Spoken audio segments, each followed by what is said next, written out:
nome dele é Zé Branco, mas chamam Zé do Tambor.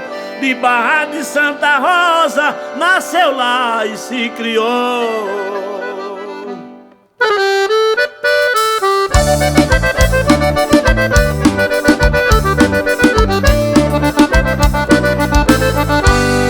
Mas deixou o sertão, a sua terra natal, a Barra de Santa Rosa, pra morar na capital, onde cria seus cavalos e corre em festival.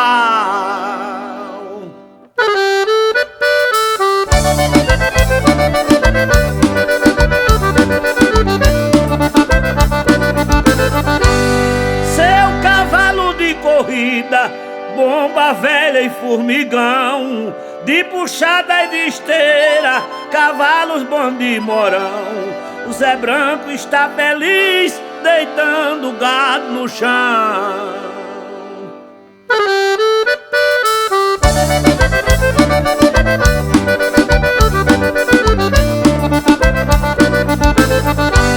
A sua esposa é Vitória, a sua querida dama. Sua filha é Esterline, que José adora e ama.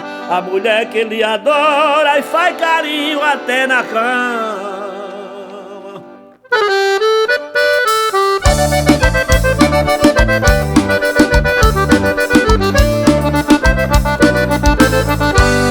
Seu pai é Manuel Vaqueiro, homem forte e destemido. Sua mãe é Dona Fátima, que ama o filho querido. Vou falar dos outros filhos, que são homens prevenidos.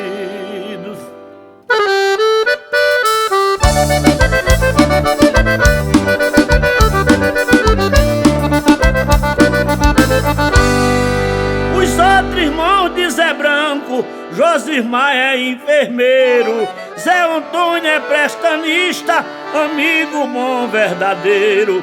Piá que é namorador, puxa boi e é vaqueiro.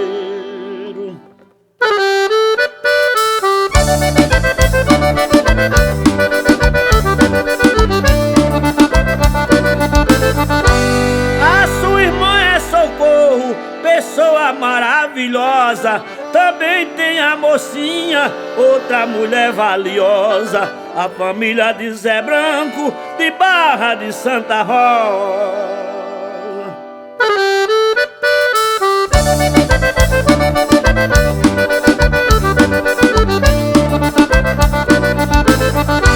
José é comerciante e só vende coisa boa.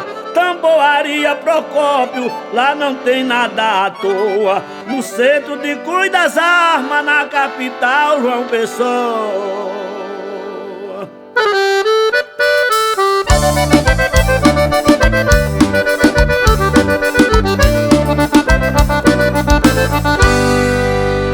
Aqui vai meu abraço a Zé do Tambor, Tamboaria Procópio e João Pessoa, Avenida Cruz das Armas, número 126, vizinha ao cemitério. Meu abraço ao Dr. Jorge em Pocinhos e Valdo Monteiro em Barra de Santa Rosa. Meu abraço especial ao grande fazendeiro Fábio Holanda, lá em Alto Santo, Paraíba, e a Vanderlei Gugel em Tabuleiro do Norte.